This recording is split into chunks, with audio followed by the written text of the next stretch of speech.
Soyez les bienvenus sur TV8, la chaîne de la ville de Clermont. Cette semaine, nous allons découvrir la culture touareg grâce au premier festival intitulé La Rose des Sables. Alors, autrement dit, on pourrait dire les hommes bleus à la découverte des volcans d'Auvergne. Deux cultures qui vont se rencontrer grâce à ce festival. Ça va être bien. Subhanallah, Ouchnouhada. Oh mon ami, qu'est-ce qui t'arrive? Mais je suis perdu. Comment ça, tu es perdu? Oui, je cherche le festival de la Rose des Sables. Écoute, déjà ici, tu es en Auvergne. Là-bas, tu vois, le Puy-de-Dôme. Tu connais le Puy-de-Dôme? Oui, ça, le Puy-de-Dôme. Et oui. ben voilà. Et qu'est-ce que tu cherches comme endroit? La place du 1er mai. La place du 1er mai. Et ben si tu veux bien, on va y aller ensemble. Attendez. Ah, quel est le festival? Oh là, le sommaire. Allez, à croire. 500 mètres carrés d'exposition consacrés au désert, c'est à la Maison de l'Innovation et ce n'est pas un mirage. Les enfants de l'école Anatole France montent sur les planches, écriture, comédie, c'est l'histoire d'une initiation au théâtre.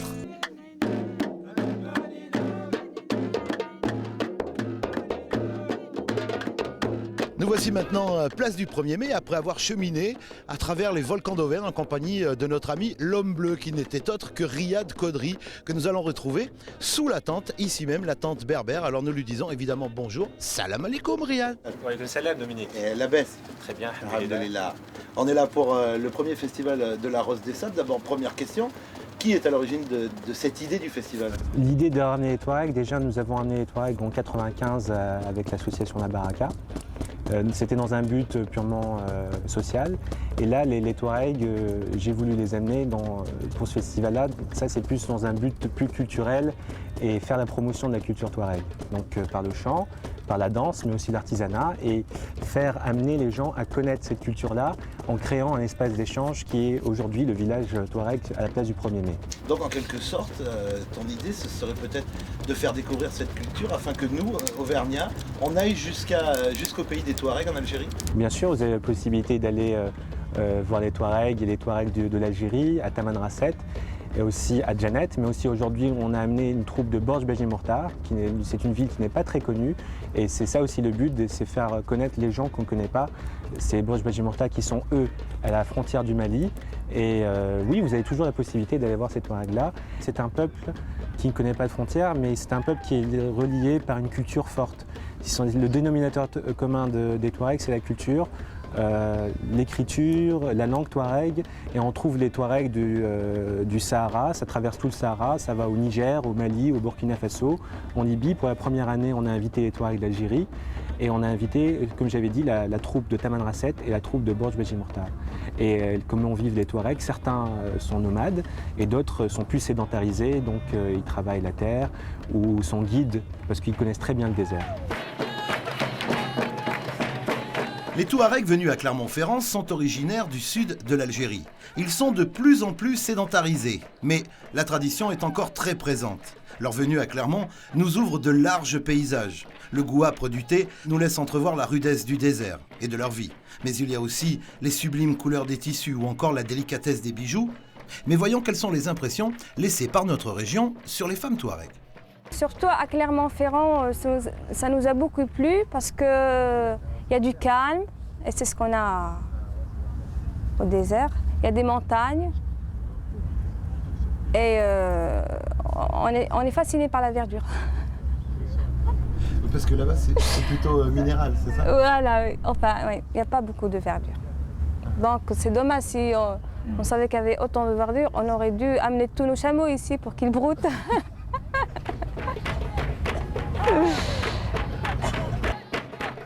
Au-delà de la culture touareg se profile l'Algérie tout entière. Dans toute sa diversité, c'est un pays méconnu, mais qui abrite de nombreux artistes, dont celui par qui viendra certainement le nouveau souffle de la musique algérienne. C'est un homme né en ville, mais qui a les pieds solidement enracinés dans le sable du désert. Safi Boutella est le parrain du premier festival de la Rose des Sables. Il est vivement recommandé d'ailleurs d'écouter son dernier album intitulé Mejnoun, qui veut dire le fou ou l'obsédé. Un mélange de musique venue du monde, incluant aussi évidemment les rythmes et les chants des Touaregs. Mais Safi, pourquoi avoir accepté d'être le parrain de ce premier festival? On va dire que j'ai peut-être du mal à refuser des offres dont je pense non pas qu'elles me reviennent, mais je trouvais ça assez logique pour avoir travaillé tellement de fois avec les Touaregs. La famille Koudri, dont Riyad, quand ils m'ont contacté entre autres parce qu'ils avaient vu, j'imagine, quelques-uns des spectacles que j'avais fait avec les Touaregs. Ils savaient dans les interviews, etc., que j'allais souvent soit à Djanet, soit à Tamanrasset.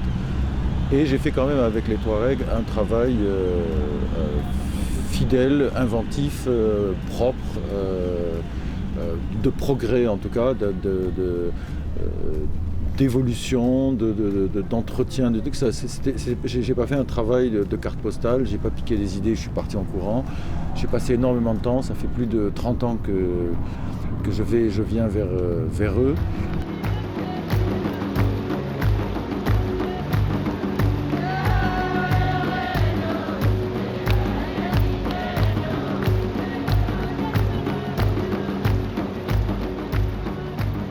Et je suis très content quand je vois que là, vous êtes en train de m'interviewer dans une tente que je ne connais ou que je n'ai connue que là-bas. Quand je me souviens du concert d'hier soir et quand j'ai vu l'effet que ça a fait, je regrette en effet absolument pas. Et je trouve que ça a été une très très jolie chose et que je dirais, au risque de me répéter, que par les temps qui courent et dans l'état dans lequel est le monde ou va le monde, des gestes comme cela valent de l'or.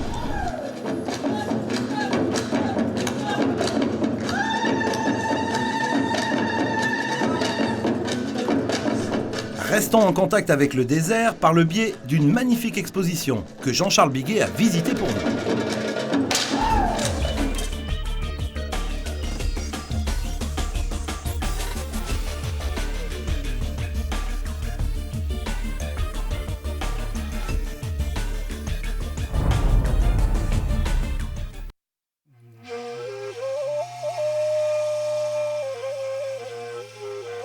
On n'a pas inventé la machine à remonter le temps, mais on sait compacter les choses, les voitures par exemple.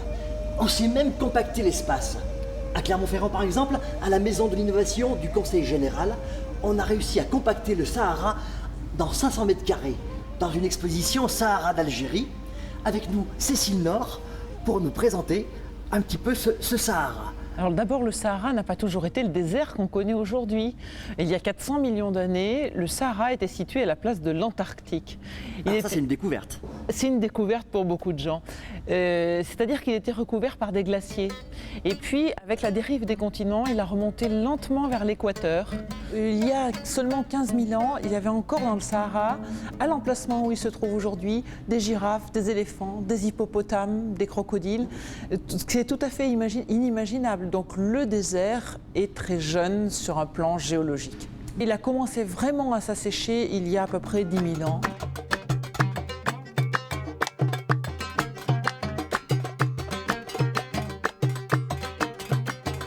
Il y a de la vie dans le désert et parfois même, dit-on, des adaptations extraordinaires. Qu'en est-il ? Les animaux et les plantes ont développé d'incroyables stratégies de survie. Bon, par exemple, les antilopes qui sont derrière moi. Une de ces espèces d'antilopes a un estomac spécial qui lui permet de stocker l'eau qu'elle va puiser uniquement dans les plantes. Pour résister le mieux à la chaleur, le mieux est de s'enterrer, puisque le sable, la surface du sable peut atteindre parfois 70 degrés, mais à 1 mètre sous le sol, il fait déjà beaucoup moins chaud, 30 degrés, 25 degrés. Alors il y a des animaux qui s'enterrent comme ça, le fennec, les vipères des sables, et puis il y a également des animaux qui vont vivre essentiellement la nuit. Reste aussi la possibilité d'oublier sa soif. Certaines créatures, telles le varan ou les tortues, supportent une année sans boire avant que ne s'abatte un jour avec violence une pluie méchante. La célèbre exploratrice Isabelle Eberhardt est morte noyée en 1904 à la suite de la crue d'un Noued et d'une pluie très très soudaine. C'est ça qui fait la spécificité du désert, la rareté des pluies, mais aussi leur soudaineté. Alors, l'eau est en quantité dans les nappes phréatiques, en profondeur, des nappes phréatiques qui ont été exploitées de façon très traditionnelle dans les oasis par tout un système de galeries souterraines qu'on appelle les fogaras, qui étaient entretenus à l'époque par les esclaves et acheminés vers les villages avec un système de rigoles à partir desquels on faisait pousser les légumes, les potagers à l'ombre des palmiers.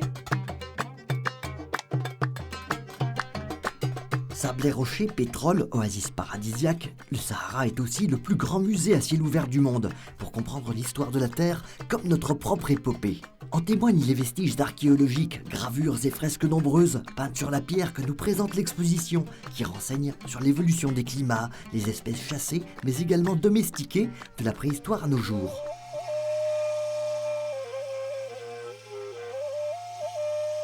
On ne peut pas parler de la place de l'homme dans le désert sans évoquer les Touaregs. Mais les Touaregs, Cécile, c'est un peu un mythe, non? Oui, les Touaregs ont une image complètement mythique dans l'imaginaire des Français. Et ça tient à la colonisation. Puisque quand les Français sont arrivés au milieu du 19e siècle, les Touaregs les ont aidés dans un premier temps à repousser les Arabes du Nord et à conquérir ces territoires. Puis ensuite, quand les Français ont conquis les territoires touaregs, là, ils sont devenus beaucoup moins fréquentables puisqu'ils ont défendu leur territoire. Et là, ils sont devenus des peuples barbares, un peu inquiétants, sans morale, alors qu'en réalité, ils ont une culture assez extraordinaire. Le mode de vie traditionnel des Touaregs, qu'est-ce que c'était? Qu'est-ce qu'ils ont fait de l'islam? Alors, le mode de vie traditionnel des Touaregs, c'est un matriarcat. La femme possède la tente, les troupeaux, les objets du quotidien. Et l'homme ne possède guère que la selle de son chameau. En réalité, la femme a une place très très importante, elle transmet aussi le nom aux enfants. Et l'islam s'est greffé sur cette culture en douceur, si on peut dire. C'est-à-dire que les Touaregs n'ont pris de l'islam que ce qui était compatible. La place de la femme est restée centrale, donc il n'y a pas vraiment de place pour l'intégrisme chez les Touaregs. Sahara d'Algérie, les paradis inattendus, s'intitule cette exposition Place de Lille à la Maison de l'Innovation du Conseil Général. Exposition? Oasis plutôt, la scénographie superbe, jusqu'au 31 mai 2005 pour rêver et s'évader à l'abri de l'agitation. Aujourd'hui, foi de Touareg, ça n'a pas de prix.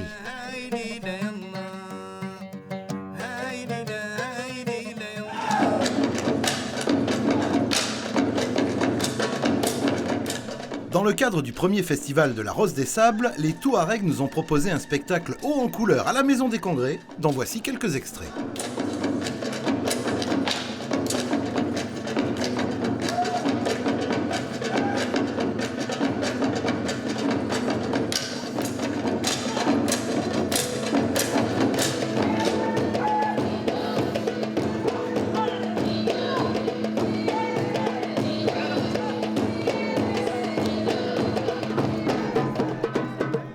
Les parures sont sous influence, demi-lune, cercle ou rectangle, alternance de perles ou d'osselets. Les bijoux sont d'argent et de pierre, créés sous la tente, ciselés par le vent. Et c'est Mohamed qui les vend. Nous, les bijoux, c'est fabriqué au Niger. Du Niger, Agadez au Niger. Agadez. Et beaucoup de nos bijoux ici s'inspirent de nos traditions touareg. Alors par exemple, si on prend celui-ci... Le collier Sassat, et nous l'offrons à la jeune mariée, à une femme qu'on va marier, donc une fiancée. Et Sassat en tamashek, ça veut dire attaché.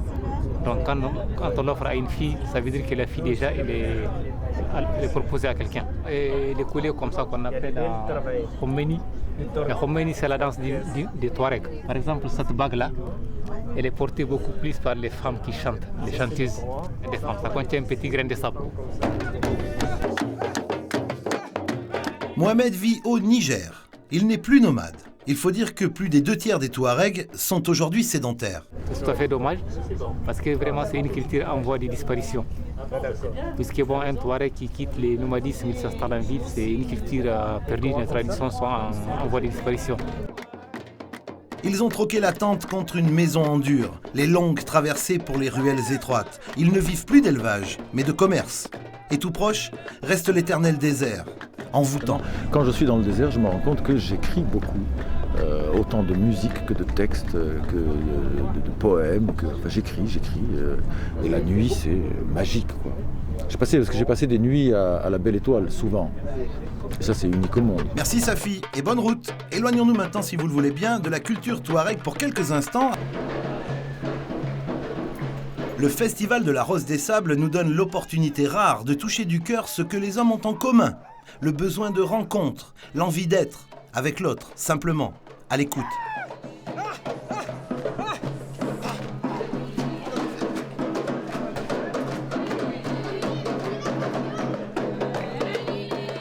Le Festival de la Rose des Sables, c'est le partage culturel. Les Bougnas rencontrent les Touaregs et ils paradent dans un même élan dans les rues de Clermont.